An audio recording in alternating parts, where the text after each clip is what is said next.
नमस्कार।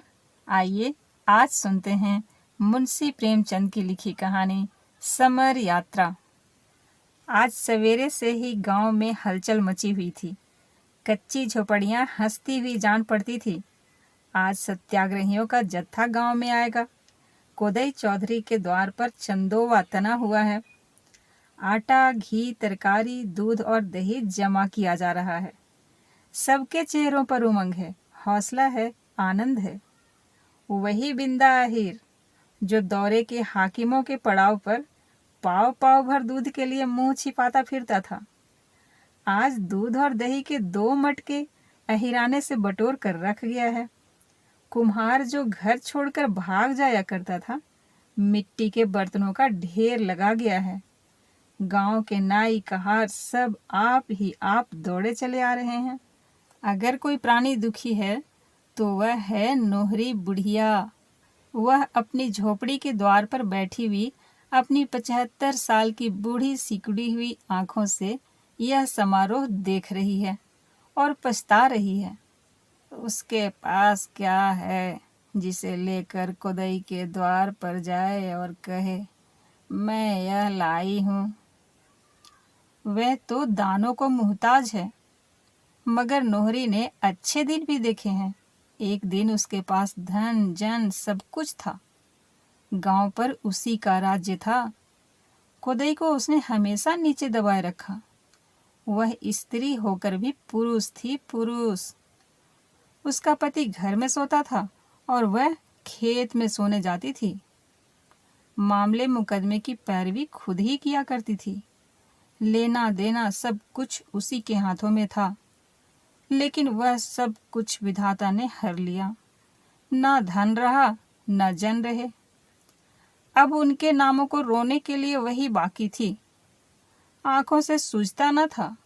जगह से हिलना डुलना मुश्किल था।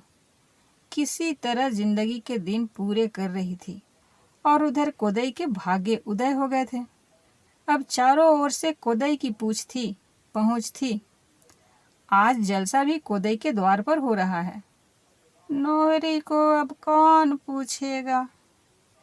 यह सोचकर उसका मनस्वी हृदय मानो किसी पत्थर से कुचल उठा। हाय, अगर भगवान ने उसे इतना अपंग न कर दिया होता तो आज झोपड़े क्यों लीपती, द्वार पर बाजे बजवाती, कढ़ाव चढ़ाती, पूड़ियाँ बनवाती और जब वह लोग खा चुकते तो अंजुलि भर भर के रुपए उनको भेंट कर देती। उसे वह दिन याद आया जब वह अपने बूढ़े पति को लेकर यहाँ से 20 कोस महात्मा जी के दर्शन करने गई थी। वह उत्साह, वह सात्विक प्रेम, वह श्रद्धा आज उसके हृदय में आकाश के मटियाले मेघों की भांति उमड़ने लगी। कोदई ने आकर पोपले मुंह से कहा, भाभी, आज महात्मा जी का जत्था आ रहा है, तुम्हें भी कुछ देना है। नोहरी ने चौधरी को कटार भरी हुई आंखों से देखा। निर्दयी मुझे जलाने आया है, मुझे नीचा दिखाना चाहता है। जैसे आकाश पर चढ़कर बोली, मुझे जो कुछ देना है वह उन्हीं लोगों को दूंगी, तुम्हें क्यों दिखाऊं? कोदई ने मुस्कुरा कर कहा, हम किसी से कहेंगे नहीं, सच कहते हैं भाभी। निकालो वह पुरानी हांडी। अब किस दिन के लिए रखे हुए हो? किसी ने कुछ नहीं दिया, गांव की लाज कैसे रहेगी? नोहरी ने कठोर दीनता के भाव से कहा, जले पर नमक ना छिड़को देवर जी। भगवान ने दिया होता तो तुम्हें कहना ना पड़ता। इसी द्वार पर एक दिन साधु संत, जोगी जति, हाकिम सुबा सभी आते थे, मगर सब दिन एक बराबर नहीं जाते। कोदई लज्जित हो गया। उसके मुख की झुर्रियां मानो रेंगने लगी। बोला, अरे भाभी, तुम तो हंसी हंसी में बिगड़ जाती हो। मैंने तो इसलिए कहा था कि पीछे से तुम यह न कहने लगो, मुझसे तो किसी ने कुछ कहा ही नहीं। यह कहता हुआ वह चला गया। नोहरी वहीं बैठी उसकी ओर ताकती रही। उसका वह व्यंग सर्प की भांति उसके सामने बैठा हुआ मालूम होता था। नोहरी अभी बैठी हुई थी कि शोर मचा। जत्था आ गया, जत्था आ गया। पश्चिम में गर्द उड़ती हुई नजर आ रही थी, मानो पृथ्वी उन यात्रियों के स्वागत में अपने राजरत्नों की वर्षा कर रही हो। गांव के सब स्त्री पुरुष काम छोड़ छोड़ कर उनका अभिवादन करने चले। एक क्षण में तिरंगी पताका हवा में फहराती दिखाई दी, मानो स्वराज्य ऊंचे आसन पर बैठा हुआ सबको आशीर्वाद दे रहा है। स्त्रियां मंगल गान करने लगी। जरा देर में यात्रियों का दल साफ साफ नजर आने लगा। दो दो आदमियों की कतारें थी।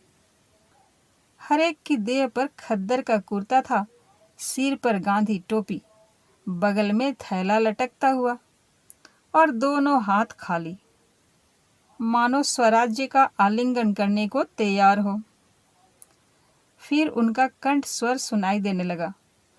उनके मर्दाने गलों से एक कौमी तराना निकल रहा था, गरम और गहरा, दिलों में स्फूर्ति भरने वाला। एक दिन वह था कि हम सारे जहां में फर्द थे। एक दिन यह है कि हम सा बेहया कोई नहीं। एक दिन वह था कि हम अपनी शान पर देते थे जान। एक दिन यह है कि हम सा बेहया कोई नहीं। गांव वालों ने कई कदम आगे बढ़कर यात्रियों का स्वागत किया। बेचारों के सिरों पर धूल जमी हुई थी, ओंठ सूखे हुए, चेहरे संवलाए, पर आंखों में जैसे आजादी की ज्योति चमक रही थी। स्त्रियां गा रही थी, बालक उछल रहे थे और पुरुष अपने अंगोछों से यात्रियों को हवा कर रहे थे। इस समारोह में नोहरी की ओर किसी का ध्यान न गया। वह अपनी लठिया पकड़े सबके पीछे सजीव आशीर्वाद बनी खड़ी थी। उसकी आंखें डबडबाई हुई थी।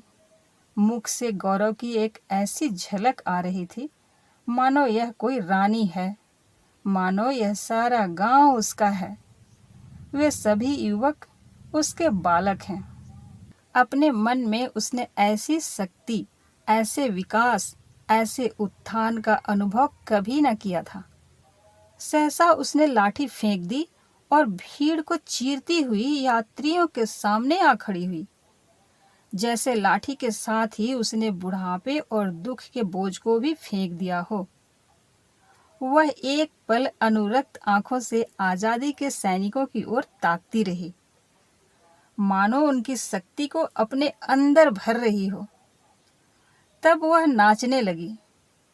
इस तरह नाचने लगी जैसे कोई सुंदरी नवयौवना प्रेम और उल्लास के मद से विवल होकर नाचे। लोग दो दो चार चार कदम पीछे हट गए। छोटा सा आंगन बन गया और उस आंगन में वह बुढ़िया अपना अतीत नृत्य कौशल दिखाने लगी। इस अलौकिक आनंद के रेले में वह अपना सारा दुख और संताप भूल गई। उसके जीर्ण अंगों में जहां सदा वायु का प्रकोप रहता था, वहां न जाने इतनी चपलता, इतनी लचक और इतनी फुर्ती कहां से आ गई थी। पहले कुछ देर तो लोग मजाक से उसकी ओर ताकते रहे, जैसे बालक बंदर का नाच देखते हैं। फिर अनुराग के इस पावन प्रवाह ने सभी को मतवाला कर दिया। उन्हें ऐसा जान पड़ा कि सारी प्रकृति एक विराट व्यापक नृत्य की गोद में खेल रही है। कोदई ने कहा, अरे बस करो भाभी, बस करो। नोहरी ने थिरकते हुए कहा, अरे खड़े क्यों हो देवर जी, आओ ना जरा देखो तो कैसा नाचते हो। कोदई बोले, अरे भाभी अब बुढ़ापे में क्या नाचूं। नोहरी ने रुक कर कहा, क्या तुम आज भी बूढ़े हो? मेरा बुढ़ापा तो जैसे भाग गया। इन वीरों को देखकर भी तुम्हारी छाती नहीं फूलती? हमारा ही दुख दर्द हरने के लिए तो उन्होंने यह प्रण ठाना है। इन्हीं हाथों से हाकिमों की बेगार बजाई है। इन्हीं कानों से उनकी गालियां और घुड़कियां सुनी है।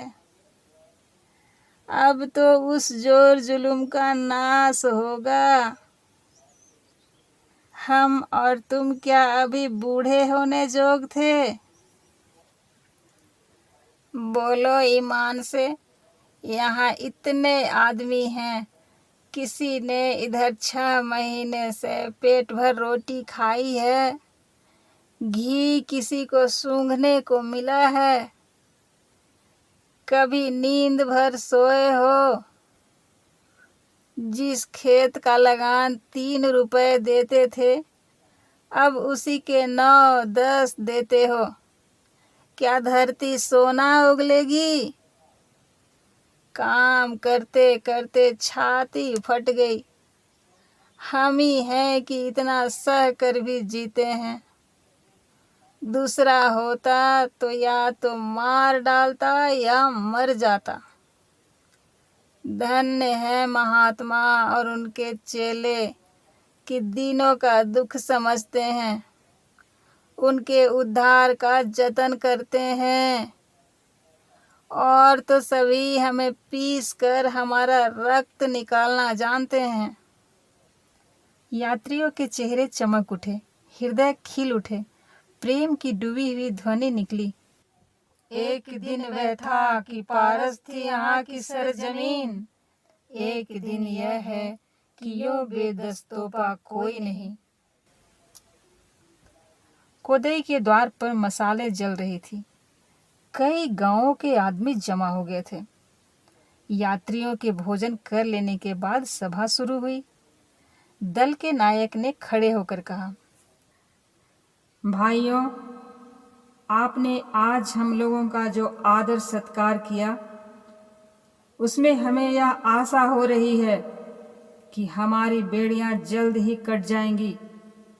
मैंने पूरब और पश्चिम के बहुत से देशों को देखा है और मैं तजुर्बे से कहता हूँ कि आप में जो सरलता, जो ईमानदारी, जो श्रम और धर्म बुद्धि है, वह संसार के और किसी देश में नहीं। मैं तो यही कहूँगा कि आप मनुष्य नहीं, देवता हैं। आपको भोग विलास से मतलब नहीं, नशा पानी से मतलब नहीं, अपना काम करना और अपनी दशा पर संतोष रखना, यह आपका आदर्श है। लेकिन आपका यही देवत्व आपके हक में घातक हो रहा है। बुरा ना मानिएगा, आप लोग इस संसार में रहने के योग्य नहीं। आपको तो स्वर्ग में कोई स्थान पाना चाहिए था। खेतों का लगान बरसाती नाले की तरह बढ़ता जाता है, आप चूं नहीं करते। अमले और अहलकार आपको नोचते रहते हैं, आप जबान नहीं हिलाते।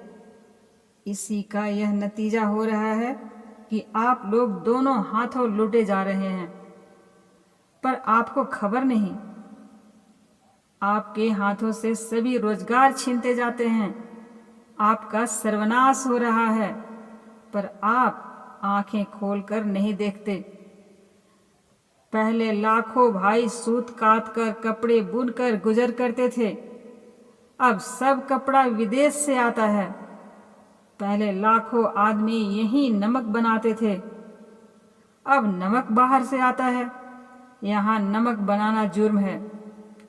आपके देश में इतना नमक है कि सारे संसार का 200 साल तक उससे काम चल सकता है, पर आप 7 करोड़ रुपए सिर्फ और सिर्फ नमक के लिए देते हैं।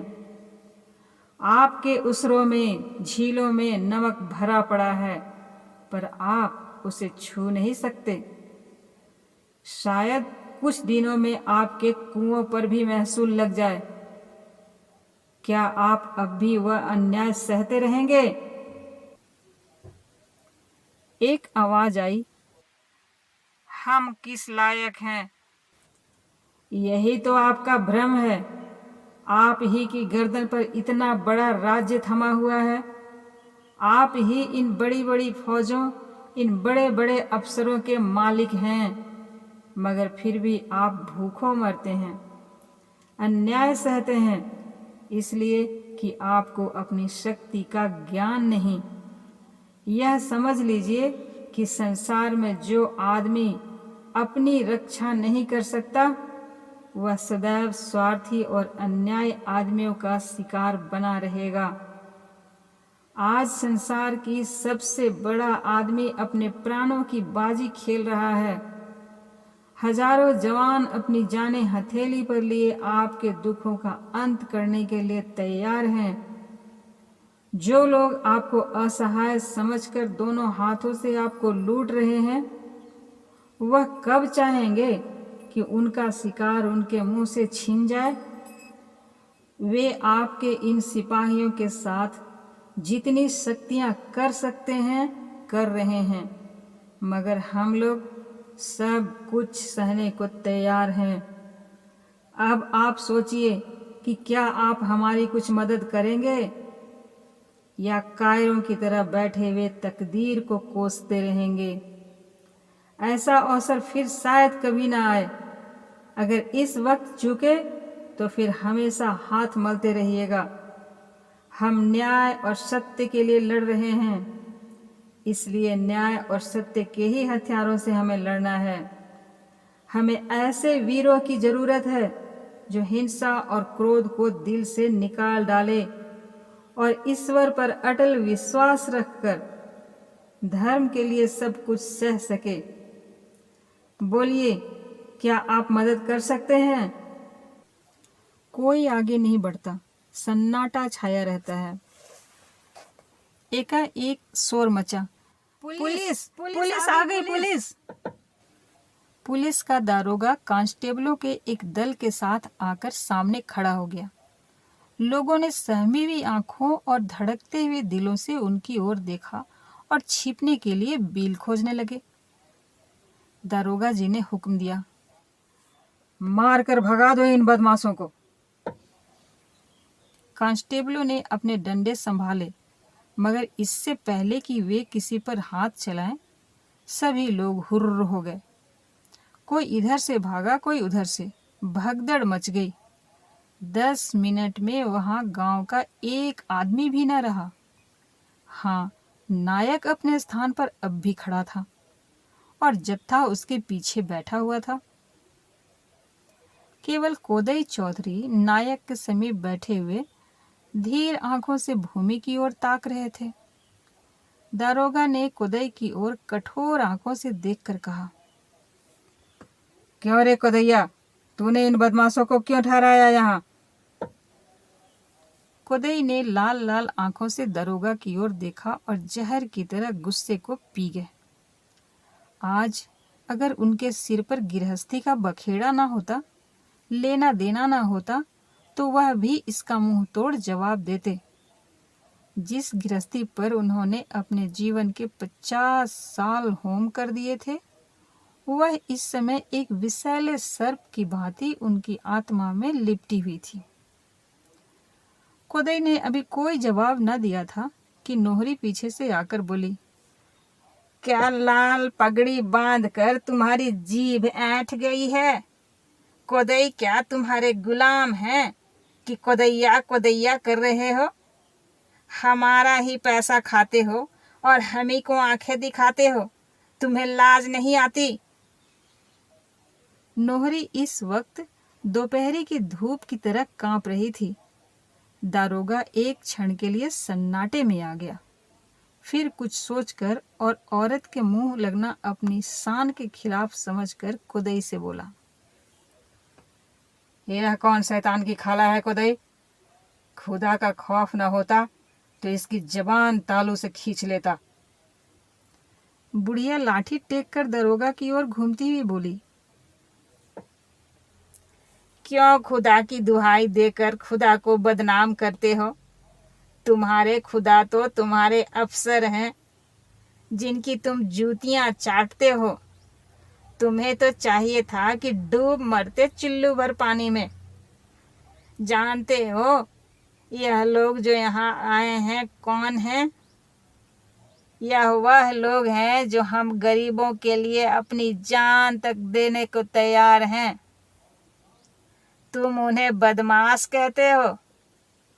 तुम जो घूस के रुपए खाते हो, जुआ खिलाते हो, चोरियां करवाते हो, डाके डलवाते हो, भले आदमियों को फंसाकर मुट्ठियां गरम करते हो और अपने देवताओं की जूतियों पर नाक रगड़ते हो, तुम इन्हें बदमाश कहते हो।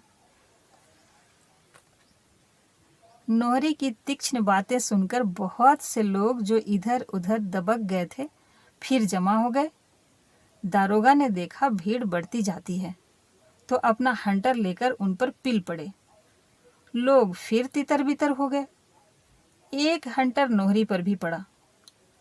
उसे ऐसा मालूम हुआ कि कोई चिंगारी सारी पीठ पर दौड़ गई। उसकी आंखों तले अंधेरा छा गया, पर अपनी बची हुई शक्ति को एकत्र करके ऊंचे स्वर से बोली, लड़कों क्यों भागते हो? क्या नेवता खाने आए थे या कोई नाच तमाशा हो रहा था? तुम्हारे इसी लेंडीपन ने इन सबों को शेर बना रखा है। कब तक यह मार धाड़ गाली गुप्ता सहते रहोगे? एक सिपाही ने बुढ़िया की गर्दन पकड़कर जोर से धक्का दिया। बुढ़िया 2-3 कदम पर औंधे मुंह गिरा चाहती थी कि खुदाई ने लपक कर उन्हें संभाल लिया और बोला, क्या एक दुखिया पर गुस्सा दिखाते हो यारो? क्या गुलामी ने तुम्हें नामर्द भी बना दिया है? औरतों पर, बूढ़ों पर, निहत्थों पर वार करते हो। यह मर्दों का काम नहीं है। नोहरी ने जमीन पर पड़े पड़े कहा, मर्द होते तो गुलाम ही क्यों होते? भगवान, आदमी इतना निर्दयी भी हो सकता है? भला अंग्रेज इस तरह बेदर्दी करे तो एक बात है, उसका राज है। तुम तो उसके चाकर हो, तुम्हें राज तो ना मिलेगा, मगर राण माड़ में ही खुश। इन्हें कोई तलब देता जाए, दूसरों की गर्दन भी काटने में इन्हें संकोच नहीं। अब दरोगा ने नायक को डांटना शुरू किया, तुम किसके हुक्म से इस गांव में आए? नायक ने शांत भाव से कहा, खुदा के हुक्म से। तुम रियाया के अमन में खलल डालते हो। अगर तुम्हें उनकी हालत बताना उनके अमन में खलल डालना लगता है तो बेशक हम उनके अमन में खलल डाल रहे हैं। भागने वालों के कदम एक बार फिर रुक गए।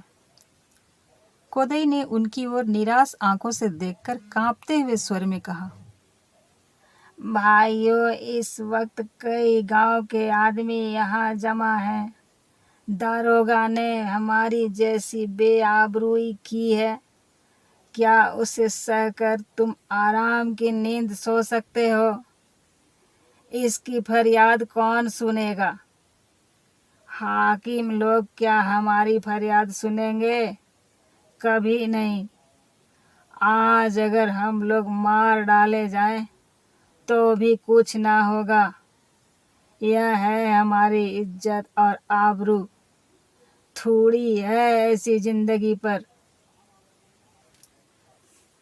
समूह स्थिर भाव से खड़ा हो गया, जैसे बहता हुआ पानी मेड़ से रुक जाए। भय का धुआं जो लोगों के हृदय पर छा गया था, एकाएक हट गया। उनके चेहरे कठोर हो गए। दारोगा ने उनके तेवर देखे तो तुरंत घोड़े पर सवार हो गया और कोदई को गिरफ्तार करने का हुक्म दिया। 2 सिपाहियों ने बढ़कर कोदई की बांह पकड़ ली। कोदई ने कहा, घबराते क्यों हो? मैं कहीं भागूंगा नहीं। चलो, कहाँ चलते हो? ज्यों ही कोदई दोनों सिपाहियों के साथ चला, उसके दोनों जवान बेटे आदमियों के साथ सिपाहियों की ओर लपके कि खुदाई को उनके हाथों से छीन लें। सभी आदमी विकट आवेश में आकर पुलिस वालों के चारों ओर जमा हो गए। दारोगा ने कहा, तुम लोग हट जाओ वरना मैं फायर कर दूंगा। समूह ने इस धमकी का जवाब भारत माता की जय से दिया और एकाएक 2-2 कदम और आगे खिसक गए। दारोगा ने देखा अब जान बचती नहीं नजर आती है। नम्रता से बोला, नायक साहब, यह लोग फसाद पर आमादा हैं, इसका नतीजा अच्छा ना होगा। नायक ने कहा, नहीं, जब तक हम में से एक आदमी भी यहाँ रहेगा आपके ऊपर कोई हाथ ना उठा सकेगा। आपसे हमारी कोई दुश्मनी नहीं है। हम और आप दोनों एक ही पैरों के तले दबे हुए हैं। यह हमारी बदनसीबी है कि हम और आप 2 विरोधी दलों में खड़े हैं। यह कहते हुए नायक ने गांव वालों को समझाया, भाइयों, मैं आपसे कह चुका हूँ, यह न्याय और धर्म की लड़ाई है और हमें न्याय और धर्म के हथियार से ही लड़ना है। हमें अपने भाइयों से नहीं लड़ना, हमें तो किसी से भी नहीं लड़ना है। दारोगा की जगह कोई अंग्रेज होता तो भी हम उसकी इतनी ही रक्षा करते। दारोगा ने खुदाई चौधरी को गिरफ्तार किया है। मैं इसे चौधरी का सौभाग्य समझता हूँ। धन्य हैं वे लोग जो आज़ादी की लड़ाई में सजा पाएं। यह बिगड़ने या घबराने की बात नहीं है। आप लोग हट जाएं और पुलिस को जाने दें। दारोगा और सिपाही खुदाई को लेकर चले। लोगों ने जय ध्वनि की, भारत माता की जय। खुदाई ने जवाब दिया, राम राम भाइयों, राम राम। डटे रहना मैदान में, घबराने की कोई बात नहीं, भगवान सबका मालिक है। दोनों लड़के के आंखों में आंसू भर आए और कातर स्वर में बोले, हमें क्या कहे जाते हो दादा? खुदाई ने उन्हें बढ़ावा देते हुए कहा, भगवान का भरोसा मत छोड़ना। भय सारी बुराइयों की जड़ है। इसे मन से निकाल डालो, फिर तुम्हारा कोई कुछ नहीं बिगाड़ सकता। सत्य की कभी हार नहीं होती। आज पुलिस के सिपाहियों के बीच में खुदाई को निर्भयता का जैसा अनुभव हो रहा था, वैसा पहले कभी न हुआ था। जेल और फांसी उसके लिए आज भय की वस्तु नहीं थी, गौरव की वस्तु हो गई थी। सत्य का प्रत्यक्ष रूप आज उसने पहली बार देखा, मानो वह कवच की भांति उसकी रक्षा कर रहा हो। गांव वालों के लिए खुदाई का पकड़ लिया जाना लज्जाजनक मालूम हो रहा था। उनकी आंखों के सामने उनके चौधरी इस तरह पकड़ लिए गए और वे कुछ न कर सके। अब वे मुंह कैसे दिखाएं? हर एक के मुख पर गहरी वेदना झलक रही थी, जैसे गांव लुट गया। सहसा नोहरी ने चिल्लाकर कहा, अब सब जने खड़े क्या पछता रहे हो? देख ली अपनी दुर्दशा या अभी कुछ बाकी है? आज तुमने देख लिया ना कि हमारे ऊपर कानून से नहीं लाठी से राज हो रहा है। आज हम इतने बेशरम हैं कि इतनी दुर्दशा होने पर भी कुछ नहीं बोलते। हम इतने स्वार्थी, इतने कायर ना होते तो उनकी मजाल थी कि हमें कोड़ों से पीटते। जब तक तुम गुलाम बने रहोगे, उनकी सेवा टहल करते रहोगे, तुम्हें भूसा चोकर मिलता रहेगा। लेकिन जिस दिन तुमने कंधा टेढ़ा किया, उसी दिन से मार पड़ने लगेगी। कब तक इस तरह मार खाते रहोगे? कब तक मुर्दों की तरह पड़े गिद्धों से अपने आप को नोचवाते रहोगे? अब दिखा दो कि तुम भी जीते जागते हो और तुम्हें भी अपनी इज्जत आबरू का कुछ ख्याल है। जब इज्जत ही ना रही तो क्या करोगे खेती बाड़ी करके, धर्म कमा करके? जी कर ही क्या करोगे? क्या इसलिए जी रहे हो कि तुम्हारे बाल बच्चे इसी तरह लाते खाते जाएं, इसी तरह कुचले जाएं? छोड़ो यह कायरता, आखिर एक दिन खाट पर पड़े पड़े मर जाओगे। क्यों नहीं इस धर्म की लड़ाई में आकर वीरों की तरह मरते? मैं तो बूढ़ी औरत हूँ, लेकिन और कुछ ना कर सकूंगी तो जहाँ यह लोग सोएंगे वहाँ झाड़ू तो लगा दूंगी, इन्हें पंखा तो झलूंगी। कोदई का बड़ा लड़का मैकू बोला, हमारे जीते जी तुम जाओगी काकी, मेरे जीवन को धिक्कार है। अभी तो हम तुम्हारे बालक जीते ही हैं। मैं चलता हूँ उधर, खेती बाड़ी गंगा देखेगा। गंगा उसका छोटा भाई था।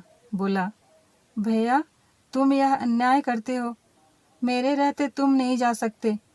तुम रहोगे तो खेती गृहस्थी संभालोगे, मुझसे तो कुछ ना होगा, मुझे जाने दो। इसे काकी पर छोड़ दो, इस तरह हमारी तुम्हारी लड़ाई होगी। जिसे काकी का हुक्म हो जाए वह जाए। नोहरी ने गर्व से मुस्कुराकर कहा, जो मुझे घूस देगा उसी को जिताऊंगी। क्या तुम्हारी कचहरी में भी वही घूस चलेगा काकी? हमने तो समझा था यहाँ ईमान का फैसला होगा। चलो रहने दो, मरती दाई राज मिला है, कुछ तो कमा लूं। गंगा हंसता हुआ बोला, मैं तुम्हें घूस दूंगा काकी। अब की बाजार जाऊंगा ना तो तुम्हारे लिए पूर्वी तंबाकू का पत्ता लाऊंगा। तो बस तेरी ही जीत है, तू ही जाना। काकी तुम न्याय नहीं कर रही हो। अदालत का फैसला कभी दोनों फरीकों ने पसंद किया है कि तुम करोगे। गंगा ने नोहरी के चरण छुए, फिर भाई से गले मिला और बोला, कल दादा को कहला भेजना कि मैं जाता हूँ। एक आदमी ने कहा, मेरा भी नाम लिख लो भाई, सेवाराम। सबने जय घोष किया। सेवाराम आकर नायक के पास खड़ा हो गया। दूसरी आवाज आई, मेरा भी नाम लिखो, भजन सिंह। सबने जय घोष किया। भजन सिंह जाकर नायक के पास खड़ा हो गया। भजन सिंह 10-5 गांवों में पहलवानी के लिए मशहूर था। यह अपनी चौड़ी छाती ताने, सिर उठाए नायक के पास खड़ा हुआ तो जैसे मंडप के नीचे एक नए जीवन का उदय हो गया। तुरंत ही तीसरी आवाज आई, मेरा नाम लिखो, घूरे। यह गांव का चौकीदार था। लोगों ने सिर उठा उठाकर उसे देखा। सहसा किसी को विश्वास न आता था कि घूरे अपना नाम लिखवाएगा। भजन सिंह ने हंसते हुए पूछा, तुम्हें क्या हुआ है घूरे? घूरे ने कहा, क्यों, वही हुआ जो तुम्हें हुआ है। 20 साल तक गुलामी करते करते थक गया।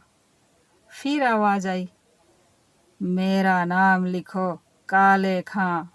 वह जमींदार का सहना था, बड़ा ही जाबीर और दबंग। फिर लोगों को आश्चर्य हुआ। मैकू बोला, मालूम होता है हमको लूट लूट कर घर भर लिया है, क्यों?